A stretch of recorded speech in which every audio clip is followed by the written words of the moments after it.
বাড়িতে হামলার ঘটনা অঞ্চল সভাপতির বাড়িতে একেবারে গুন্ডামির চূড়ান্ত করেছে। ওর স্ত্রী এসে যেটা বললো এবং দেখালো যে গুলি, সেখানে টিনের মধ্যে গুলি ফুটো হয়ে আসে, ওখানে খড়ের গাদায় আগুন লাগিয়ে দেওয়া হয়েছে, বোমা, তাজা বোমা পুলিশ উদ্ধার করেছে। কিন্তু পুলিশ, দুঃখজনক ঘটনা যে পুলিশ এখনও কাউকে গ্রেপ্তার করতে পারেনি। আমরা এটা আলোচনা করছি ঊর্ধ্বতন কর্তৃপক্ষের কাছে, দরকার হলে নির্বাচন কমিশনের দৃষ্টি আকর্ষণ করব যে এই ধরনের ঘটনার পরেও কেন ব্যবস্থা নেওয়া হচ্ছে না। ৯৯টা অঞ্চল নিয়ে কুচবিহার লোকসভা, তার একটা অঞ্চলে বিজেপির সাংসদ কেন্দ্রের মন্ত্রী নিশীথ প্রামাণিক থাকেন। সেই অঞ্চলে ঘুরতে এলাম। শ্মশানের শান্তি চলছে, শ্মশানের নিস্তব্ধতা, মানুষ জোরে কথা বলতে পারছে না, কারোর সাথে প্রাণ খুলে মিশতে পারছে না। ভোট একটা উৎসবের মতন হচ্ছে সব জায়গায়। ভেটাগুড়িতে সন্ধ্যার পর হারমাদরা জঙ্গল থেকে বেরিয়ে আসে, বাংকার থেকে বেরিয়ে আসে, তারপর শুরু হয় এখানে দৌরাত্ম্য। আমরা কয়েকজন ক্রিমিনালদের নাম পেলাম যারা এখানে এই ধরনের অসামাজিক কাজগুলো করছেন। মানুষের বাড়িতে রাতে বোমা মারা, বন্দুক ছোড়া, গুলি করা।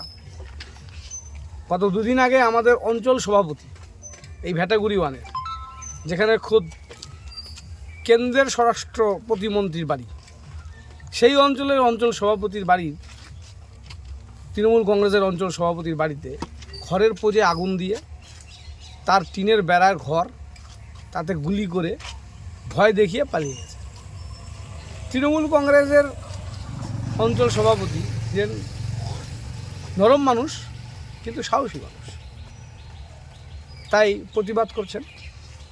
এবং আমি এবং এই এলাকার বিধায়ক, রাজ্যের মন্ত্রী উদয়ন গুহ, এই এলাকার ব্লকের সভাপতি, অঞ্চল নেতৃত্বরা, আমরা সবাই ধীরেনের বাড়ি ঘুরে গেলাম এবং ভেটাগুড়ির বিভিন্ন বুথে মানুষের সাথে দেখা করছি, কথা বলছি।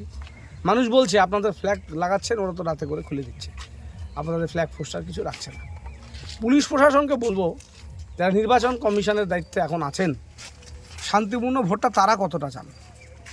যদি শান্তিপূর্ণ ভোট চান, মানুষ যদি তার ভোটাধিকার প্রয়োগ করতে পারে, এই ব্যবস্থা করতে চান, তাহলে ইমিডিয়েটলি এখানে রুট মার্চ করা দরকার সন্ধ্যার পরে, এবং এই ধরনের দুর্বৃত্তদেরকে গ্রেপ্তার করে ভিতরে রেখেই শান্তিপূর্ণ ভোট সম্ভব।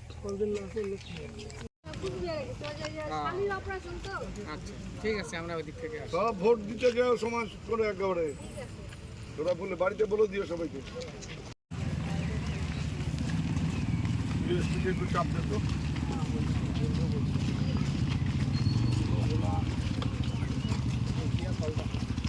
সব যেন জোড়া ফুলে ভোট দেয়, ঠিক আছে? ওই জোড়া ফুলে ভোট দিই।